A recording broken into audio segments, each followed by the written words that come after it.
Episode 195, the Short of Faith Podcast. We have honest and necessary conversations. Conversations that you might not be having at your local Sunday morning service. I want to host Tech, along with Fred Green and Jay Blunt. What up? Today, what's up, fellas? What's up? All right, today we're talking about generational curses. Come on, somebody.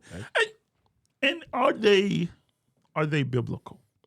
And I don't like phrasing things like that. I knew that I was seeing something. And I'm like, where's that coming from? Okay, Squirrel, if you listen to this podcast world, or maybe live, you cannot see this big thumbs up. I kept seeing that while you guys were talking. Okay. But then I was like, Jason just told me he had this weird dream. Am I seeing devils? I thought I was seeing something.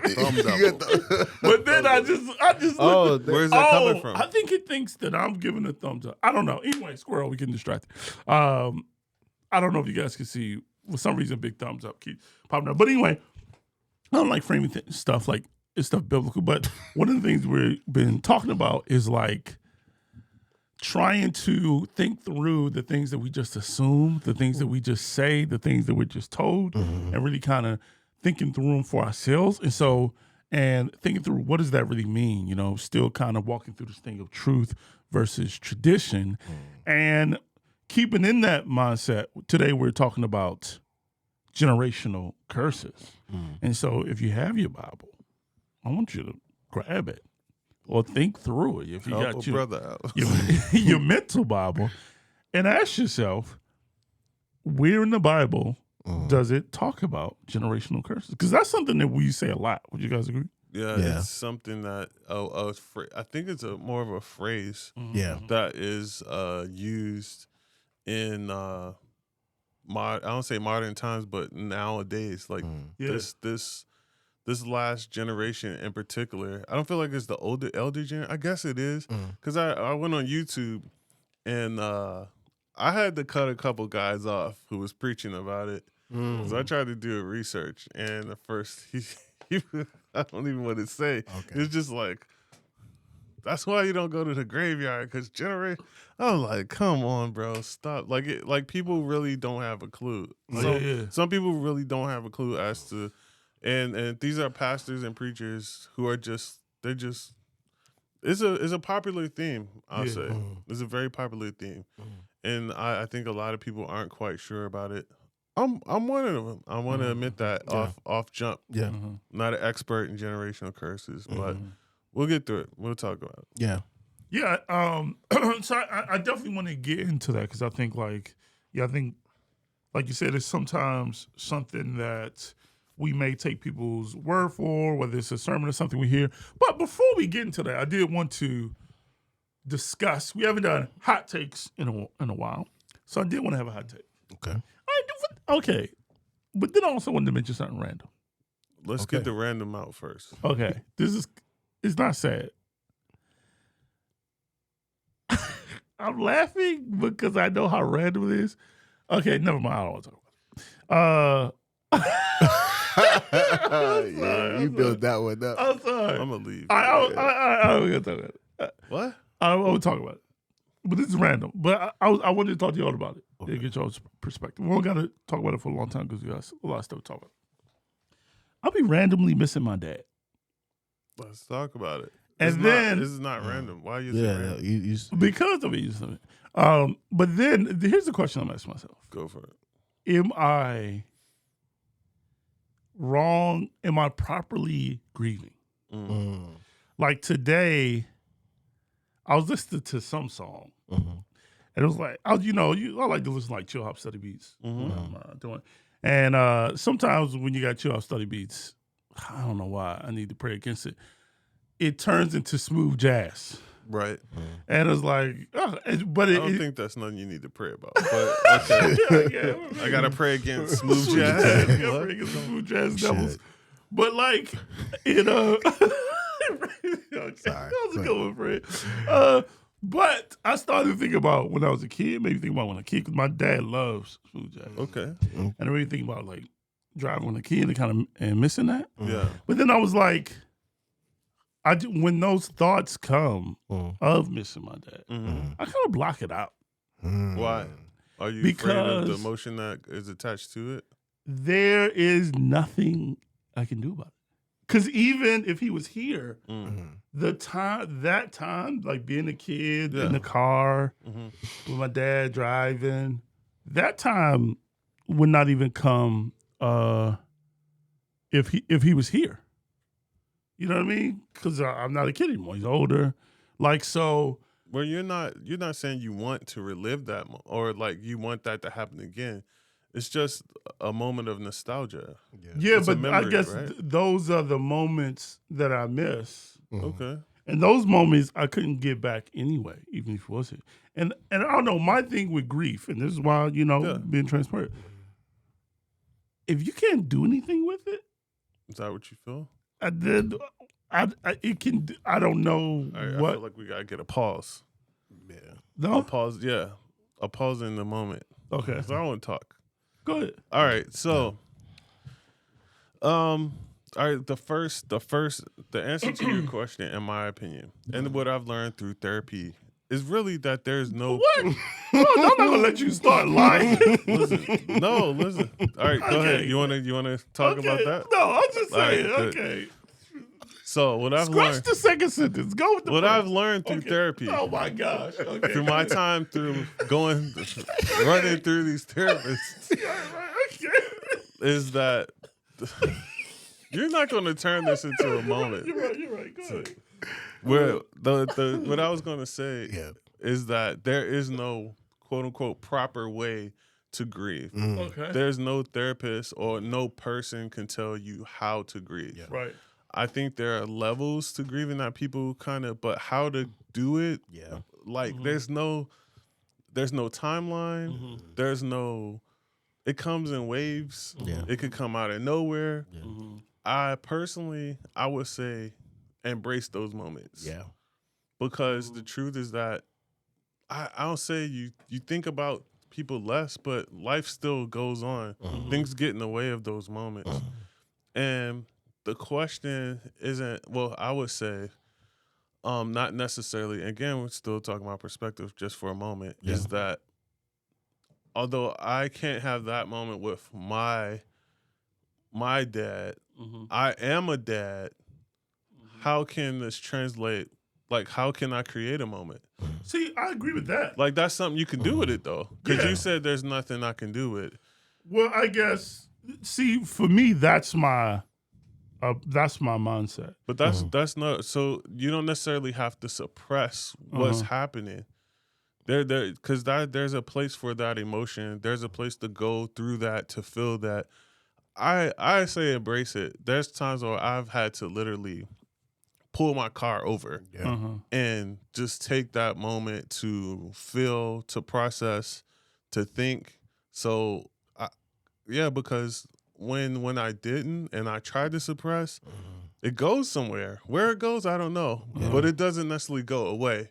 Yeah. It just waits. And, Shows up and negative. then later on, it could become more emotion. You just never know. But I encourage anyone who's, whatever you're feeling in regards to the loss of a loved one, like, to embrace it. No one could tell you how to grieve. No one could tell you not to. I don't think a person should necessarily avoid or run from it unless it's, I don't say unhealthy. Like, that's why I said I pulled over while I was driving. I had to, but go for it. I forgot the name of that show, but I'm a Christian. I don't watch it. But it's a show on HBO about the family, and their dad is like the mogul. It's like a critically acclaimed show. Succession? Yeah. And then when they're, if you ain't saw the show, I'm kind of ruin it. But I was just about to start watching it. I'm not making a joke, but go ahead. no, make your point. It's not that serious. When somebody passes away, one of the people say, I pre-grieved. And they were like, you good? He's like, yeah, I pre-grieved. And then, he was good. And then they got to the funeral and he lost it. And so, I don't know. I feel like, for me, grief and sadness, particularly the sadness part, I don't find value in. Really? The sadness in particular, because it's like, what can you do but be sad? Well, why do you? So this is interesting to me. Okay. what do you? Why? I guess. So your question is like, what do you do other than be sad? I mean, I just don't see the value of feeling, because I think sadness is a part of grieving, and just allowing yourself to feel something, that you being human, just allowing yourself to. I agree with Jason. My suggestion is like, you can't tell nobody how to grieve.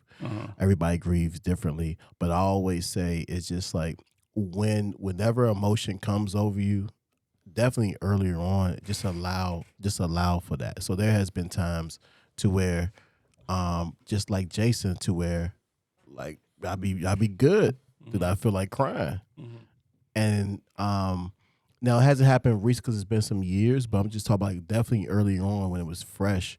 I had to learn, because that wasn't natural for me, just to allow myself to cry.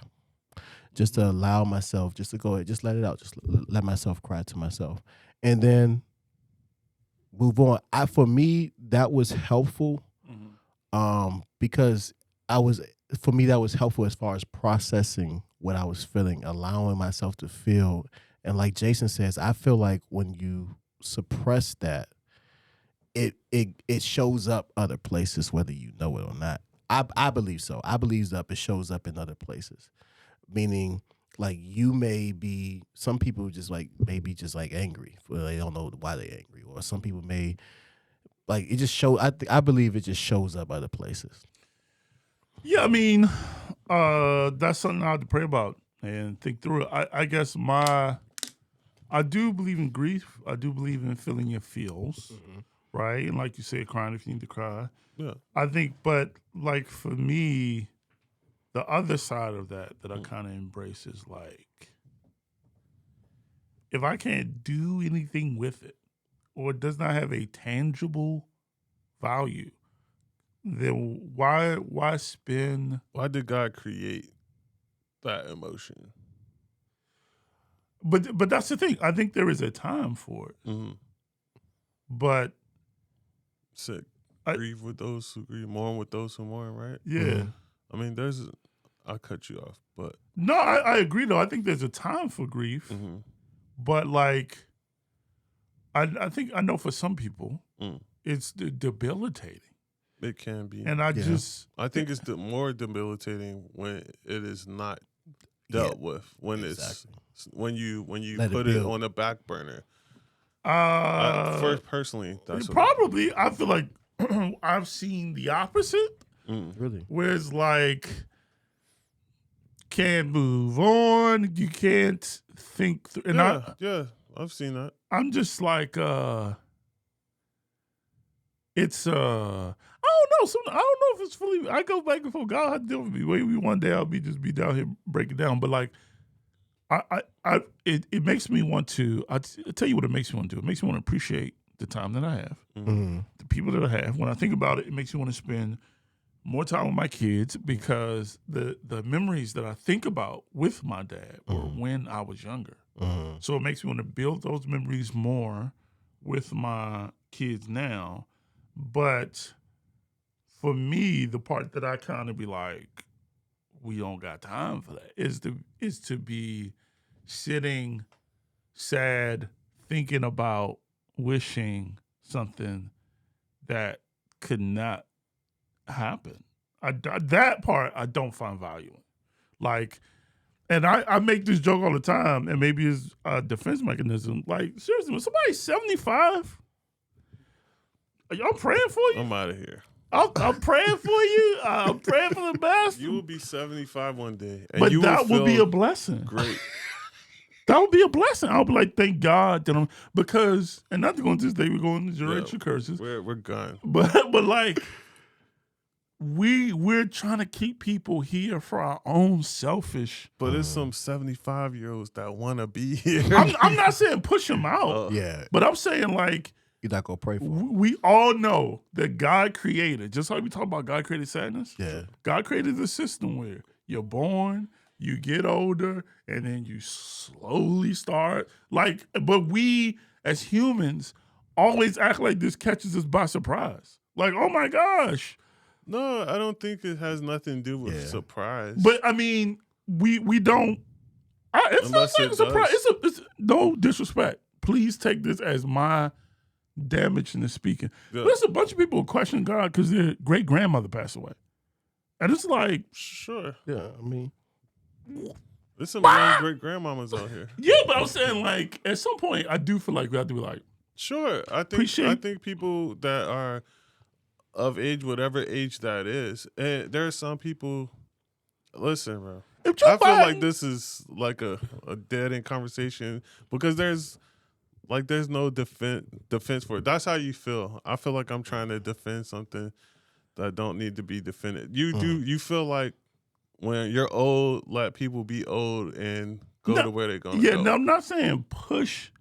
Of course. But I'm saying like if Joe Biden gets a bad cold, I'm not sending intercessory prayer messages out. I mean, like, is that bad? that might be a little out bad. when you That might be a little. Listen, I don't know. We'll find out. Because where they're going is better than here. Maybe. God, please keep them here and not in heaven. I don't think a lot of times. Sometimes it is like, please keep them here. But I think there's something to, like, you establish relationships.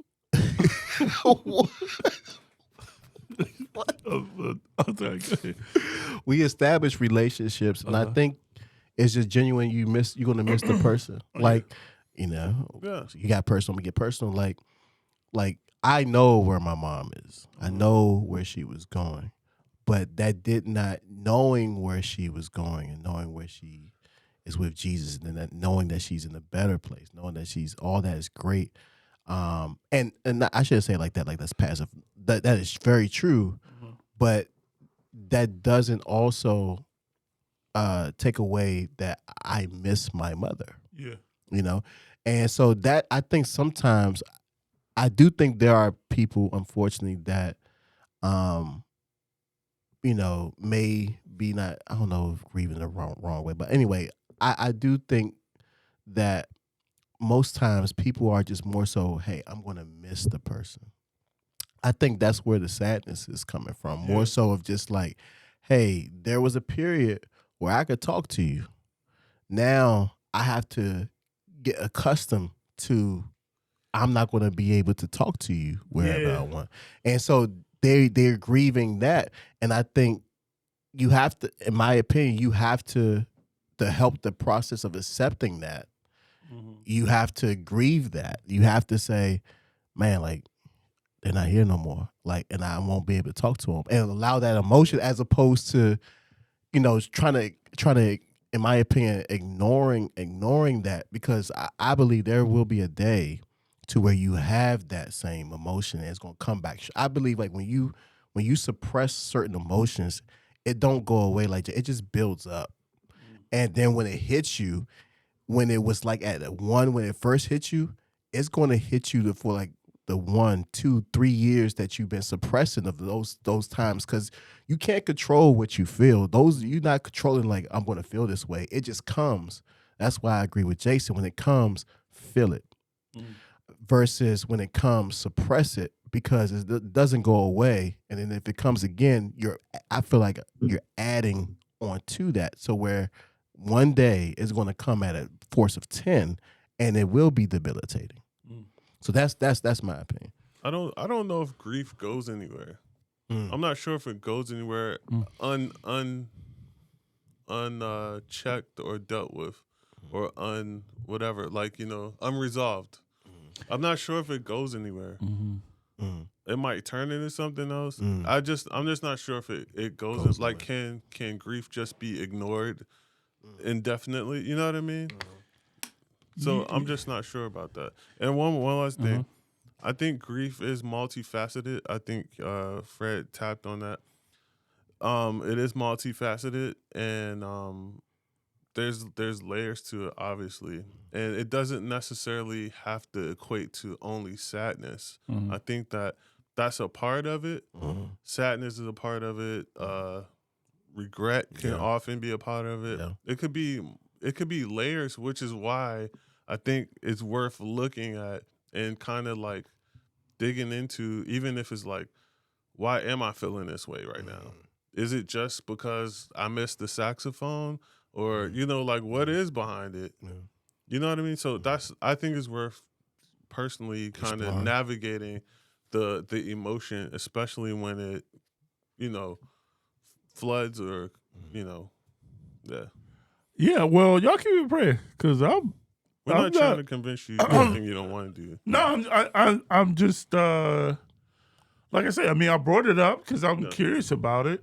I'm acknowledging that it might not be right, but yeah, I mean, my approach is currently maybe you'll see me on freaking 2 episodes later, but like I gave myself a certain amount of time and definitely kind of grieved, but my thoughts with most things are once I know that there's nothing I can do about it, I stop.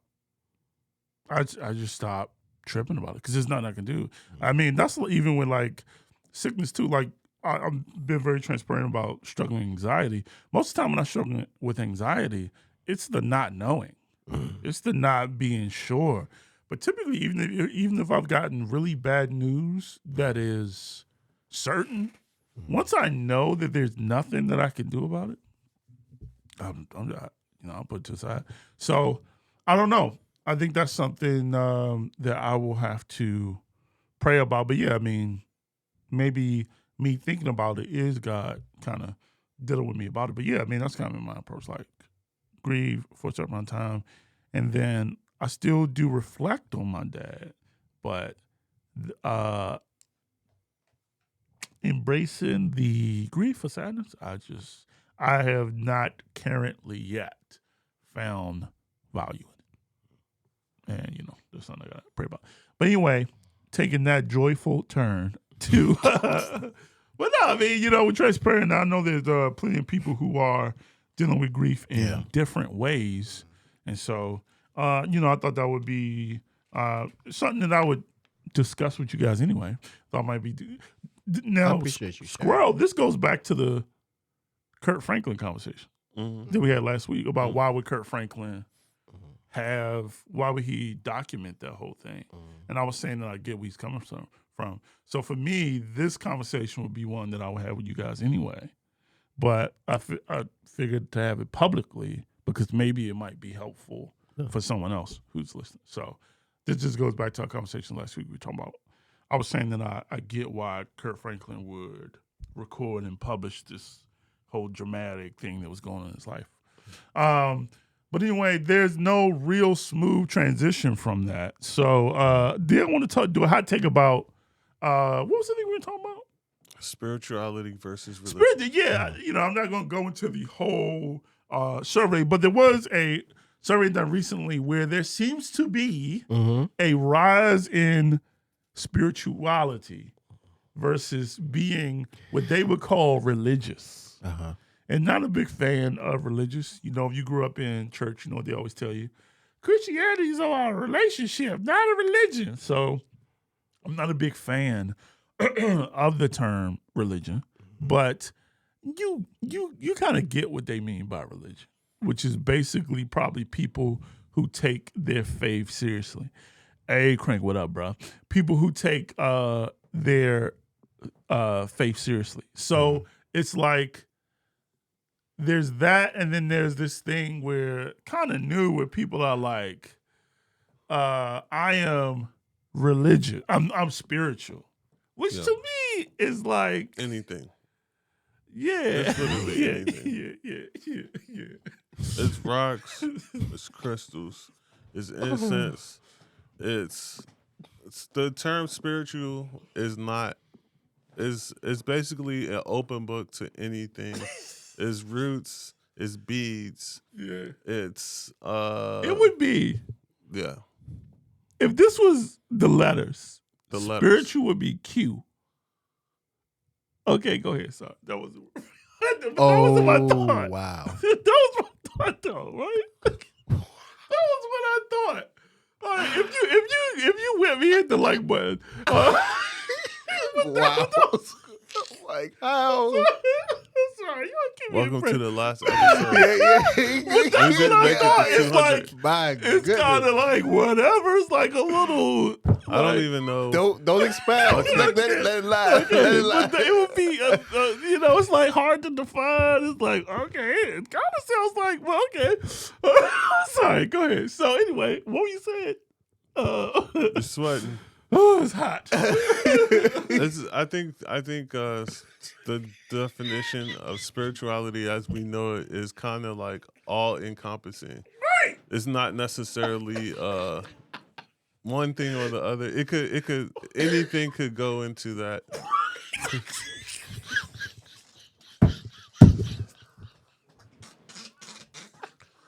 Whereas religious, I feel like religious is. I feel like religious. The religious term is Amen. more so Praise God. structured. Right. Mm-hmm. I'm gonna call it structured church or traditional church or traditional or organized faith Thank you. That was very good, Jason. as the term religion. I think that's how people see the term religion. Religious, excuse me.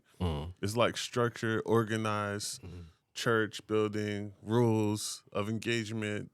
We do this, we do that. I feel like people can call themselves spiritual and not really conform to anything, but believe in a higher power of some sort, the universe, Mother Earth, Father Abraham. I don't know anything. Well, I'm gonna be quick. I think both of the terms I struggle with because they both come with a baggage. I think religion carries a baggage. Growing up in the church, like you have this, but now I think over the years, spiritual carry a baggage as well, other things. So it's hard. Like it's hard for me to say I'm either or because they both come with its own baggage. Yeah, it seems like spiritual is that, but I think the temptation though is for believers to blame people's rise or interest in spirituality as this is just the world being the world. I do think that it's a reaction. Yeah, I do think part of it might be a reaction to. Yeah, I think part of it might be a reaction to looking at people who claim to follow God and just not being able to reconcile their behavior with what they say that they believe. And I do think like people have a desire to follow God, but don't have a desire to follow religion. But I don't know. I guess my other question on this is why do you guys think this is? Do you think it is? Because I definitely do think there's a rise of people who just want to do whatever they want to do and still say, God got my back or, God got me XYZ. And so that often comes that often comes out in them saying that they're religious. So even if you think about like last time you were trying to evangelize, I remember, evangelizing, it's like everybody is saved. Everybody, I got a relationship with God. It's like I got a relationship with God, but not Jesus. It's like mixing multiple beliefs into, spirituality has just seemed to be very convenient. I wonder, what is the inconvenience about spirituality? It does not seem to be any.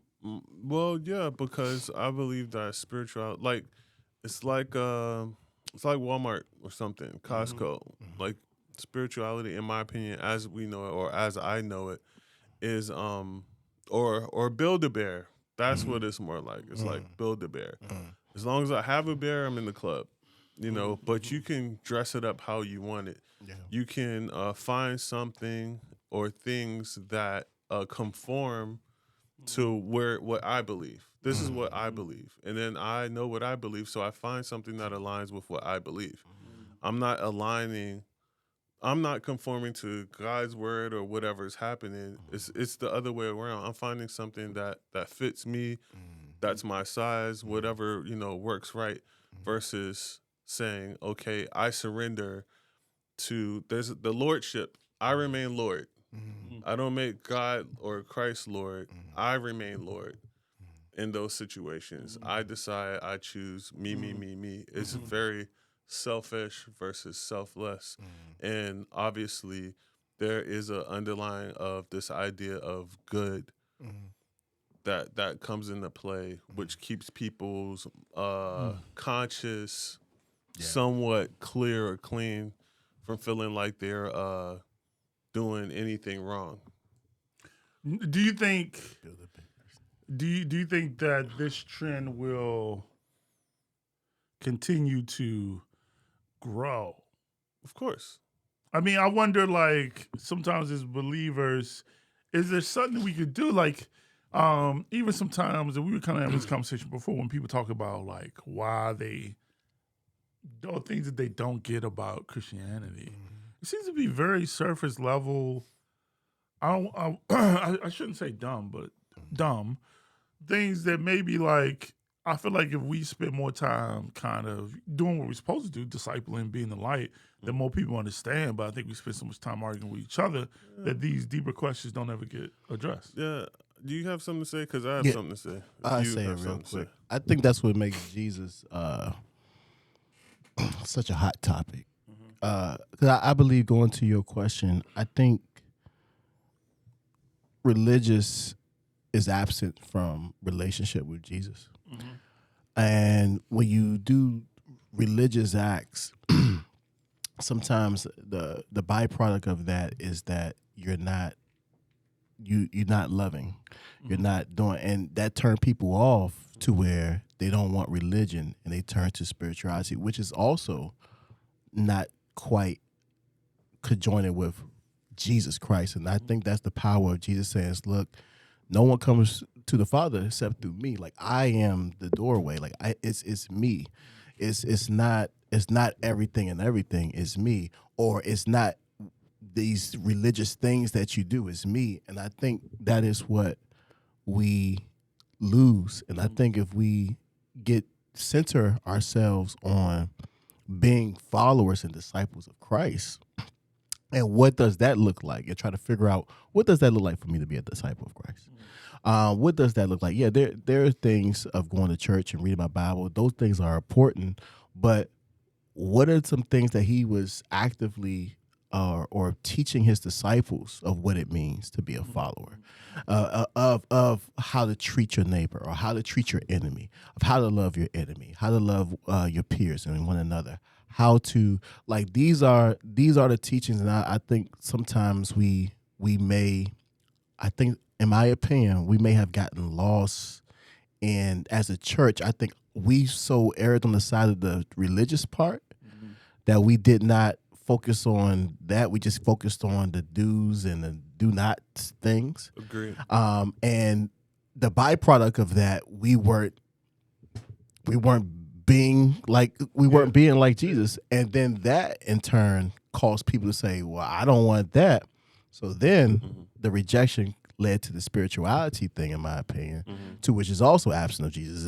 Like you said, like I love that, the Build-A-Bear Christianity, to where all that. And I think that's why Jesus is still the center point of, and it's coming to me now, just like no, it's me. Yeah, you mentioned about people, whether or not it will continue, or what people think about people's being, I don't call it knowledgeable. I'm not sure if that's the right word, or not knowing or ignorant. Yeah. So I'm not quoting him, but I'm trying to quote him. My pastor, Pastor Bruce. Shout out to Pastor Bruce, Pastor Bruce. City Church. He mentioned on Sunday that God is not responsible for your ignorance. Like, we have too much available to us. We have too many databases available to us to gain the information and knowledge that we need. And so when people form questions like you mentioned, concerning the Bible, or like you don't know because you didn't want to know, and it's just too much information out there.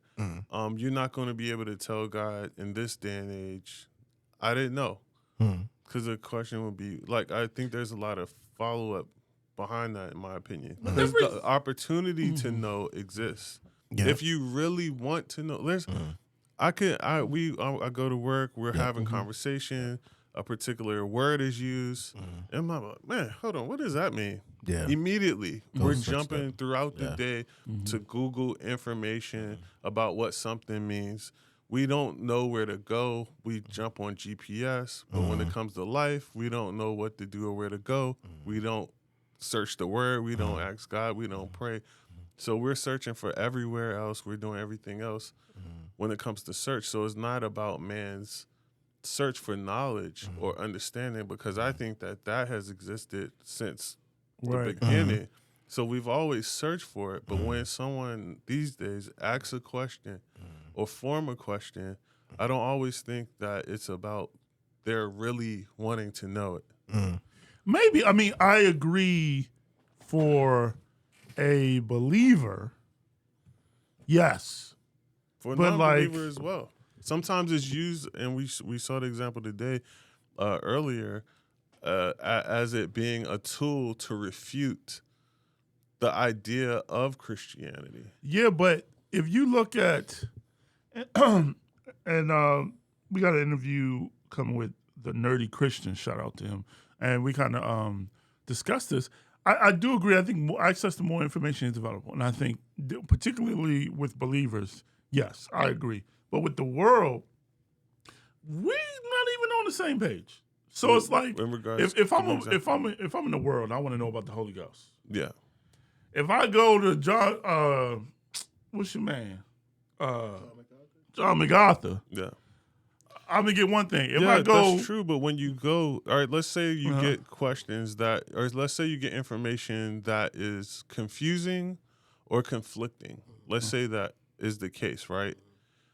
And you're in a place where you're not sure, but you're still seeking understanding. I'm coming to you. I feel like I don't know if this takes AA or AAA. I'm getting conflicting information. I'm still seeking what I believe or trying to find some type of truth. That type of questioning is still a different type. I'm not coming to you like, you know what I mean? yeah, I mean, I do agree. There are some people who are, no matter what they do, they, and they're just looking for an excuse. Yeah. But there are some in particular, some I can't even mention, who are just trying to follow God and end up in cults. Yeah, because they didn't find, because I'm But not they telling don't- why. I'm not saying why, but oftentimes people who have followed these cultish things, they find a false God, something that they think, an idea of God that makes sense to them. But this is why I think that it's on us, because they don't know that. Like when this is a bad example because I took one class, almost died, and I was like, freak this. But when I was trying to take Krav Maga, what I found out is, and I think the class I was at was good, but I think what I found out is, it depends on what class you go to. You could be getting like a Planet Fitness version of Krav Maga, but you don't know. This place says, I'm trying to learn this thing. This place says they teach it. And so you go in open trying to learn, and little do you know that they're making it up.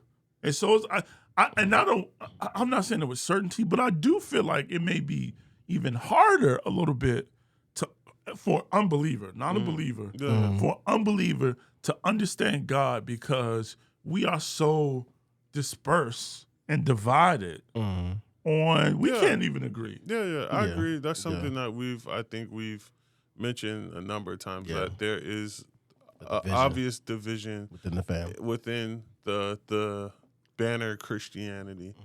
And that's the unfortunate thing. It's sad. It is, but just like you said, what are you gonna do about it? What can you do about it? Oh, well, see, that I feel like we could do something about. No, to the whole banner. I should think. This is where it's hard for me to believe that we could do something about it at this point. I believe that we could make strides, but to Jason's point, to the whole banner, I don't know if we can. And I'm not saying I'm ready to down this hill, but this is where I'm at because it's just sad to me about the many stories that we see. Like, we are so divided. For sure. We are so divided. So I don't know. And to your point, I don't even know if we notice how divided we are because, I don't think we notice how divided we are. Yeah, and I think that divide leads to people to.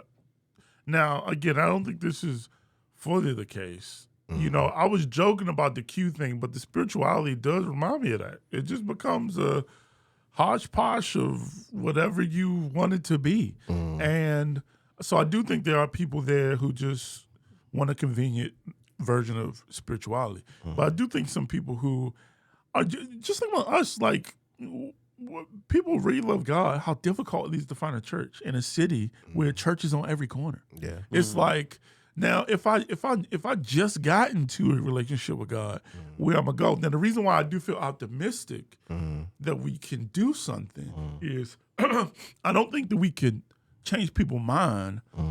I just think that each of us has the ability to offer a better alternative. Yeah. And maybe you can't have a conversation, or you may not be on a platform, or you may not speak to a bunch of people, but maybe you can encounter one person. And for that one person that you encounter, you can influence them. And then they can encounter one person and so on.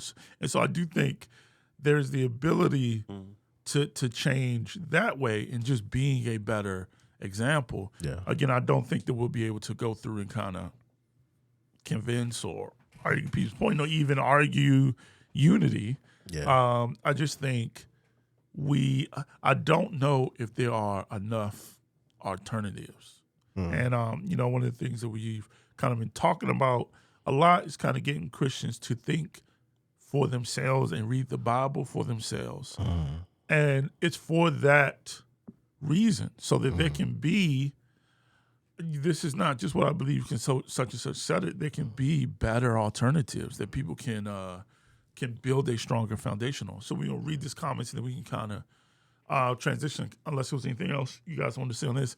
B Plus says, a lot of times people just ask questions to find out loopholes. Sorry, Jason's throwing me up. A lot of times people just ask questions to find loopholes to just all right, I'm sorry. Where Jason is. All right, come on. Let's go. All right, here we go. Let's read this clearly. Yeah, thank you. B plus. A lot of times people just want to ask questions to find loopholes to just do what they want to do anyway, just to know where the line of sin is. I agree. I think that is absolutely. I was like that too, actually. I think you might still be like that. Listen, there's no doubt about it. There was a time where, because sin was such a big thing, I think Fred mentioned like the rules of engagement concerning Christianity was such a huge topic. It's interesting how different generations of preachers teach and preach different things. There was I feel like before my generation, there might have been a more emphasis on fire and brimstone. And then growing up in my church and in that generation, it was more about not sinning and abstaining from sin. And now we have this, all right, well, that didn't work. Let's teach openness and forgiveness. Like right now, I feel like more pastors and preachers are now trying to be more open and to relatable. Yeah, be more relatable. Yeah. They're not teaching that hardcore word as they did before. They're trying to slip it in, but it's going to be packaged differently. And they try to make the word palatable. However, every generation's tastes change. They become more worldly. Yeah. and you see the churches look more like the world a lot of times. But yeah, growing up, I definitely was like, well, I remember thinking like, is this a sin?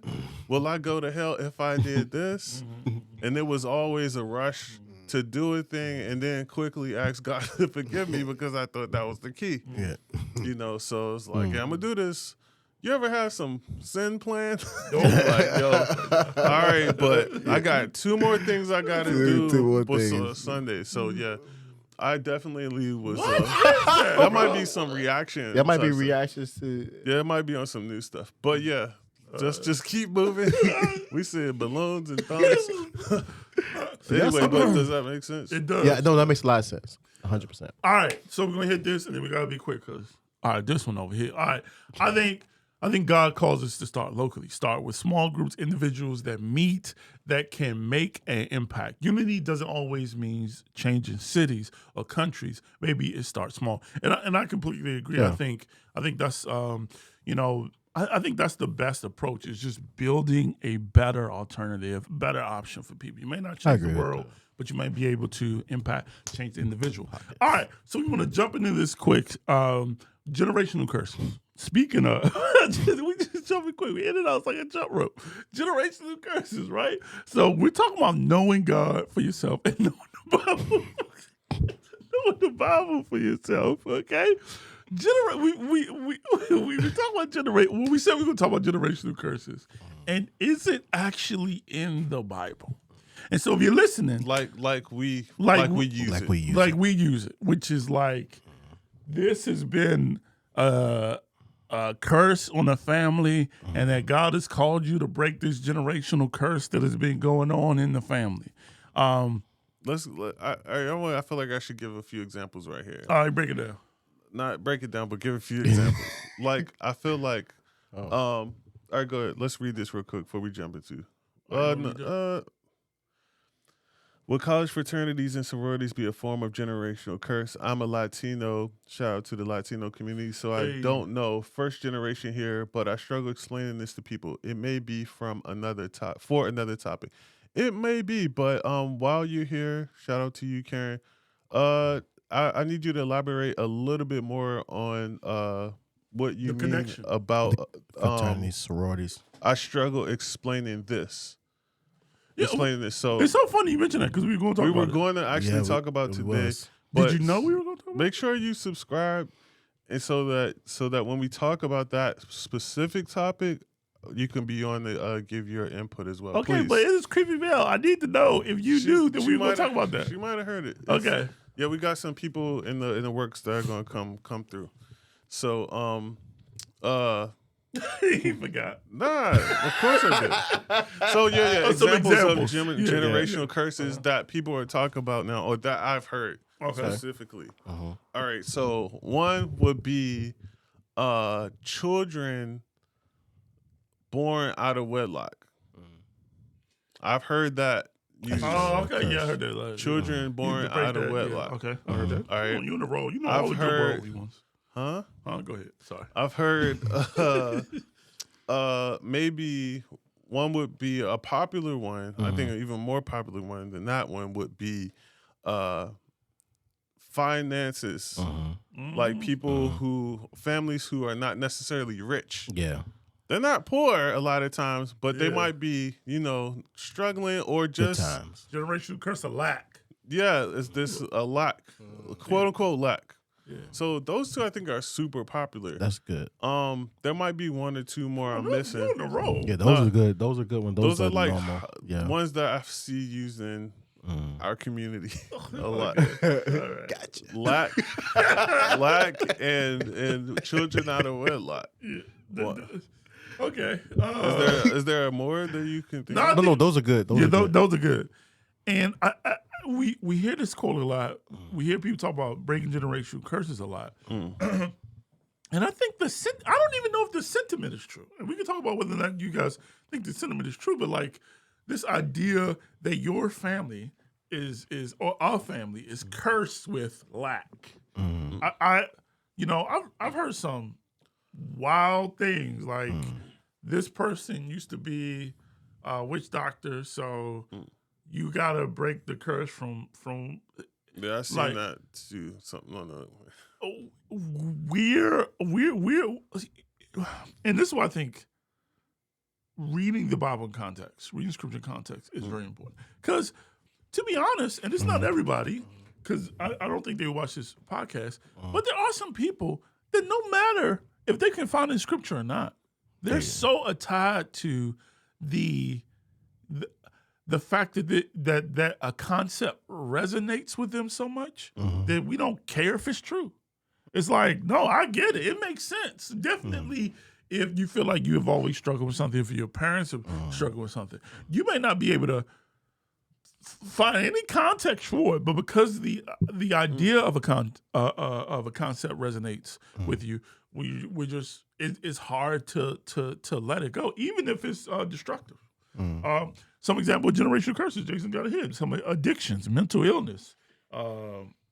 That other stuff is kind of wild. Physical illness. I think all those are very popular things. Let's hit these comments here. B Plus says, I don't think it's a curse. It's more generational patterns. Come on, somebody.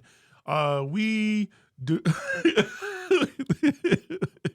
we do what we see. Come on, B.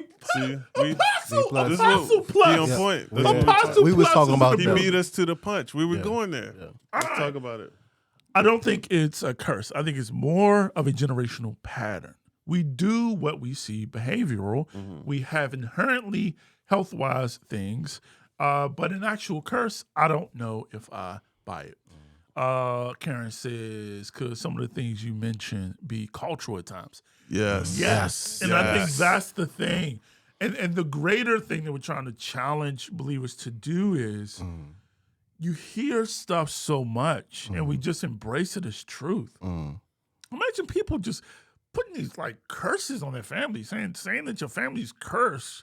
Like, no. And I think sometimes when we talk about cursing and blessings, it takes the obligation and the responsibility off to do the hard step. Yeah. Because then it's like, okay, if you got a spirit of lack, I just need to pray. I just need to give. Not, I need to build discipline. I need to learn follow financial a different literacy. pattern of behavior. I need to learn a skill. I need to, like, there's a lot of things that you can do with God's help. To actually, some things that are generational that could be very well generational, and I believe this a lot of times is generational mindsets. Right? Yeah. We talk about culture, and that's a part of it, but a lot of it is generational mindsets. Yeah. And what I believe, I do the things I do as a result of what I've learned. A lot of it is mindsets. Yeah. And breaking that could be the thing. Sometimes you have to break a mindset. You have to break your way of thinking, you break your way of doing, and that comes with a lot of areas. And it's not necessarily like I'm overweight. I don't know if you guys could tell on the camera, but I'm overweight. Okay, he's cropping me out the other half.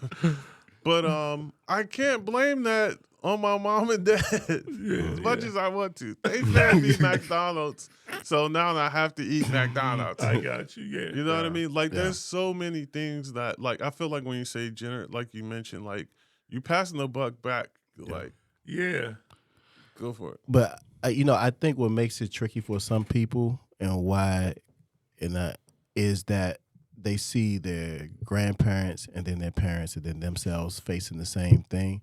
And I think one thing to pay attention to, I think that kind of highlights the power of like your choice. And there's natural consequences of bad decisions that does have an effect on your children, whether the children had something to do with it or not. And I think that's why it's so important for us to make, like better choices or try to avoid doing certain things, because it does have a trickle effect to the next generation. Sure. Like you said, generational. That's why because I think curse carries the connotation of that there is a God involvement with this, is that or spiritual or spiritual involvement with that, but I think there is a constant thing in scripture of just like there are natural consequences to sin. There are natural consequences that's going to come. Like God doesn't all the time protect us from the consequences of sin. And that is, and I think sadly there are sins and decisions that a father or a mother may make that has consequences for their children, and their children repeat those same things. And so, I think it is very important to be aware, and that's what I'm trying to challenge myself on. It's just like, what decision because I've been in Genesis for a minute, and it's just to me it just comes back down to those two trees. It's just like, which choice am I making? I think, like, which choice? My bad. No, I'm good. I think it's interesting. I do think that this is a very Western culture, maybe, because I'm thinking as you were talking, I'm about families, sins, etc. There are many children just born in a poor, impoverished situations. Who are oftentimes very happy. They don't know they're poor. They don't know there's more sometimes. You know, so some of this is Western. You know, and as much as we talk about curses, we don't talk about generational blessings in our community. Because if curses exist, can a generational blessing exist? I don't think so. I'm saying no only because I'm saying no because it's almost like, no, I've never heard anybody talk about it, or like I've never heard it preached. Like, it can't. Only the curse exists, and can the breaker of the curse be I'm just following the same trend. Can they be the person or the family in which starts the generational blessing? But we hear about generational wealth, which is oftentimes a generational mindset. And even the idea of generational wealth for what I believe our culture, my culture, is a new term that I did not hear growing up. It is new. I never heard that term, generational wealth. It was not a new thing. Other cultures knew what to do, but this is just our ability now to have new information, new knowledge. Now, excuse me. Question on the flip side, though. Let's go. Because, I have seen, and I even do know personally, things that my family has struggled with without interaction, without discussion or observation. I don't know what that is called, though. Do you think there can be and we're kind of getting into the weeds here, but like, I don't want to say generational devil or like, but I don't know what it is, but I do think there are sometimes something where a family could struggle with something. I think maybe it could also be a gift. Like one of the great things that I kind of, it's obvious, but for some reason when he said it, Myron Golden, he mentioned like your gift also having a flip side. He was saying that if you take he just used an example, piece of paper, just saying like everything has two sides. So whatever your gifts are in general, there are kind of like a flip side that comes to that with anything. Well, if you're creative, you may not be very organized. I'm using that as a soft one. If you sometimes I notice with a lot of people who are kind of called to entertainment and stuff like that, they can be very sensitive to what people think about them. And so I do think sometimes it comes out that way. It's just certain gifts that may be running your family because of DNA, because of God, that similar problems arise. But I do also believe, and I don't know if it's necessarily curses, because I feel like only God can really curse you. Where a family can struggle with something that just seems to be the thing. Something that is just attacking or prevalent in that family. I feel like I have seen that. I don't know if I would go as far as call it a curse. I mean, I can agree that I've seen it as well. I've heard about it as well. Yeah. Again, I don't know. I don't know Yeah. where you can track it down because the idea is like, can you track it down to its source? Mhm. Do we know where it started from? Mhm. Oftentimes, people don't know. Yeah. Mhm. You know, they don't know where it started from. They don't know how it happened.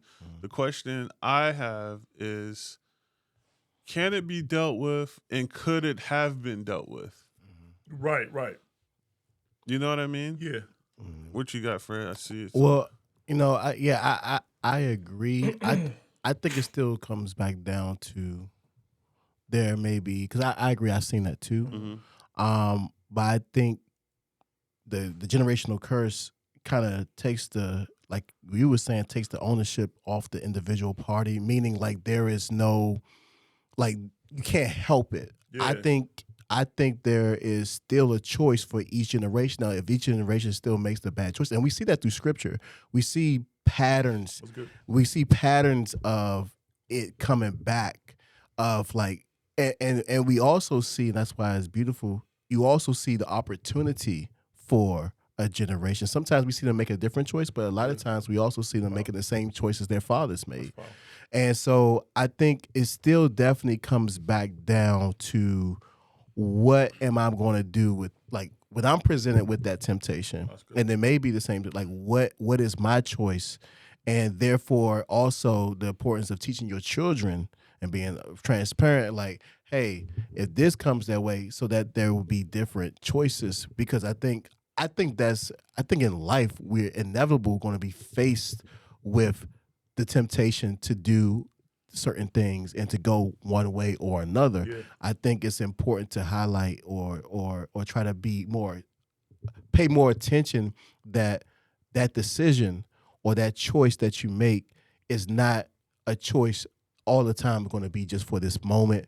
It could be something that could lead and be like a pass down, or it could have ripple effects. Yeah. Choices definitely can have ripple effects. Yeah. And I don't know. That's not a curse per se, Yeah, but exactly. it can affect you. You know what we do as men, what we do as fathers, can have an effect on our children. Yes. Yeah. Like, I mean, if we look at, like, we don't have to go too far talk about slavery, but like few years, generations back, there were slaves. Granted, and people were considered property, and your children could be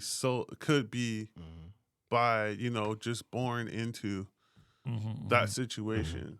You know, we're not talking about unnecessarily something that was done by the father, but we do see that things could have an effect on generations. And I think about how many generations were born in slavery in Egypt during that 400-year time frame. How many children, how many generations of people were born during that time frame? I mean, I think you guys are bringing up some great points. I think that thing of a generational curse versus a generational mindset, or generational pattern. I should say, like, because when you say generational curse, then it's like, what can be done about it? But once you reframe it of what it probably more so is, actually a generational pattern, More times than not. Then you understand, the issue is the pattern. I need to change the pattern. And I think one of the things that sometimes we do as believers is we want certainty. I do think there is a possibility for sure where someone's behavior, and even in some type of spiritual way, can have an effect on their children's children. I do think that is possible. Is that the universal standard for everyone whose family circles around a generational similar pattern? I don't think that is the case. And so I think what happens sometimes is, because we have such a need for certainty, because certainty makes us feel like we understand it, we label everything that way. But some people who are saying that they generational curses are really just it's really just a generational pattern, which is certainty. You can. It takes you have to be conscious enough to see it, but you can be certain that if you follow what you've seen done prior to you, that you're very likely to repeat a thing or the same thing. I think about bank robbers sometimes, like I don't hear you don't hear about too many bank robbers, but I suppose there were. But how many of them actually got away? You know, like you look at the last guy and be like, yeah, it won't be long before I get caught. Yeah. They keep repeating the same pattern. I see the same thing with certain communities. Yeah. You see a dad in jail, then you see his son go in jail, and then it's like the whole family's in jail. All the men are in jail. Yeah. And they're in prison, but the pattern, the community, all of it played a role in their, I'll say demise, but their, ultimate making decisions that led to X, Y, Z. Yeah. Yeah, because I mean, to your point, think about what you could do with that. If we sometimes we look at our family and we look at those before us, and we feel like that is a preview of us, of even of our destiny, but it doesn't have to be. When you reframe it and really begin to realize what you're looking at is a generational pattern, and then you realize, no, I just need to do something different.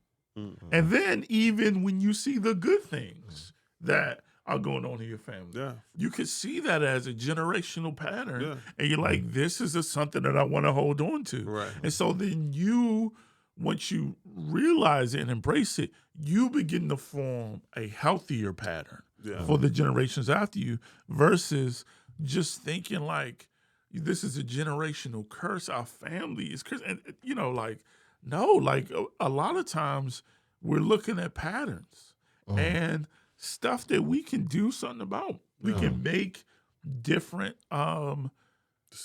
decisions. We talked about that earlier. There's certain things that my dad did that I want to embrace and keep that pattern. Then there's certain patterns that he did that I see in myself now that I say, okay, I want to create a different pattern for my children. So I think reframing, and again, just shutting it down, but I think this is why we have these conversations about these things that we think we know, right? That we think are a thing.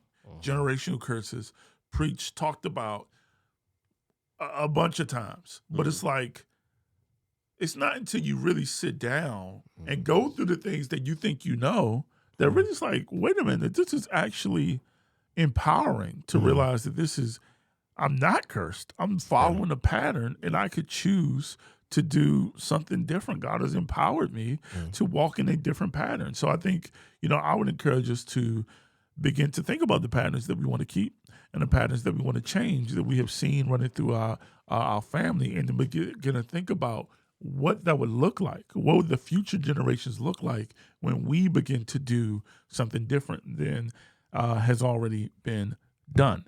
Anything else, you guys, before we shut it down here?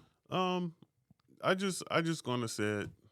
It's an example that it's not bad. Because that number is like, here you go. There's accepting the mindset of a generational curse can put a ceiling on you. Absolutely B+. I like to use this example. I've used it before, but there was an example of a real story, apparently, of 3 generations of women cooking Thanksgiving. And and then the daughter asked the mom, why are you cut the ends off the turkey? She said, this is the way it's always been done. You should ask your grandmother.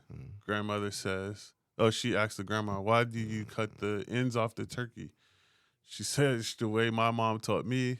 Great grandma comes in, says, great grandma. Nana said, why do you cut the ends off the turkey? She said, oh yeah, we had a small oven. So I had to cut the ends off so it could fit. But you have 4 or 5 generations of women following a pattern. Thinking to make the turkey taste better or the ham taste better. Just had a small oven. It and I could think be that's that simple sometimes. I think that's a profound point, and I think that we do that in the faith and what it means to be a Christian. There's so many things that we're just doing out of context because it's always been done. So, I think, Yeah, I think that's a powerful point. Just got me thinking through now, the type of patterns that I want to work on establishing for my family. Pastor Green, anything before we roll? Nope. That's good. All right. Said it well. I'm going to make some proclamations here. I'm definitely the type of person to promise stuff that nobody asked me to promise. Yeah, And then that's how you always become a liar. It's like you make yourself like no one asked you. You always become a liar. No, I don't. I promised. Go ahead. Okay. Nobody asked me to make this proclamation, but I'm also doing it for accountability. All right. Episode 195. Okay. Don't forget. We have it documented. Yeah, it's gonna be recorded. He's gonna edit this out. Here's what we're gonna start doing. All right. Okay. Next. Wait. We? I mean the universe. Okay. I sound like never mind. That's all you got. He's spiritual. Q. Go for it. Okay. Here's the thing. Nobody asked me to proclaim this, but I'm doing this for accountability. Okay. All right, I'm listening. I don't know if I should start this next week because sometimes I make proclamations too dramatic. Yeah. But I'm going to say next week. Okay. Right, next week what? Even though I got nothing to the framework. 2 videos a week. All right. Is this one of those things? No way. Okay. Here's the thing. 2 videos a week. Bible study on Tuesday. Okay. And podcast on Thursday. Yeah. Okay. Is that wrong? Is this a generational pattern? No, I'm making this proclamation. I'm going to do it. Okay, do it. Y'all sound enthusiastic. Fred, you should I not rebuke me? Should I not proclaim that? What is your purpose for proclaiming it? What's your making this declaration? Because I'm trying to be, that is a goal. All right. And I'm trying to hold myself accountable. Well, why don't you agree to do it for the month of October? October starts 6 months. Yeah, but see, that's the only thing I was going to say. But we had this conversation offline. Let's get through October. Huh? Let's get through October. That's 8 videos. You set it here, and then you're going to be a liar by 2024. Okay. All right, go ahead. You can. Be blessed. All right, read the last comment. You can break a pattern just by getting a college education. Come on. Taking a class on the stock market. Come on. And going back to therapy. This has been a dope convo. Hey. Thanks for being a part of it, sir. We appreciate you. Okay. So October, 8 videos. 8? That's 8 you videos. You said 2 a week. All right. He didn't even do the math. He didn't think it'd do that. And a Bible study on Tuesday. That's 8 videos. No, I'm not. That's additional. I'm doing 2 videos, Tuesday and Friday. Oh, you doing 4 a week? 2 videos, 2 lives. God bless you. This has been another great podcast. All right, that's going to happen. Come on, believe. All right, anyway, the Short Rate Podcast, we have honest, necessary conversations that Jesus willing. Come on, thank you. Karen is a believer. Y'all need to be a believer. Karen, you ain't been here long enough to go watch the last post date. Last upload date. No, I believe, okay? I believe. I believe. Now, we do have a video. Come on, Jesus breaks curses. Come on, somebody. All right, we do have a video coming with The Nerdy Christian probably next Friday. I wanted to drop it this Friday, but it's probably going to be next Friday just because I was editing it. But that's at least one video down. Now, between now and Monday, I just had to record and edit the whole video from scratch. All right. But anyway, the Short Rate Podcast, we have an honest and necessary conversation that you might not be having at your local Sunday morning service. Come on, that may be... you may be talking about something deep, and I'm making it about myself, Karen. I'm sorry. I'm sorry. But this is encouraging me, all right? We have honest and necessary conversations that you might not be having at your local Sunday morning service. Again, if you are listening to this podcast world, make sure you subscribe to the Disrupted Faith podcast channel where we're dropping these 4 episodes after the live. So we got that coming next week, the Disrupted Faith channel. All right, here we go. Get your notifications on. It's coming. 2 lives and 2 videos. All right. Come on, in his name. I'm just going to believe that you are in agreement with me. All right. It's carnal. All right, here we go. Without any further ado, peace and blessings. We love you guys. We are See you next. What was that? Happy birthday! I don't know if y'all can see these balloons. But Celebration, man. They're celebrating. All right, I think it's what that is. Okay, we are out.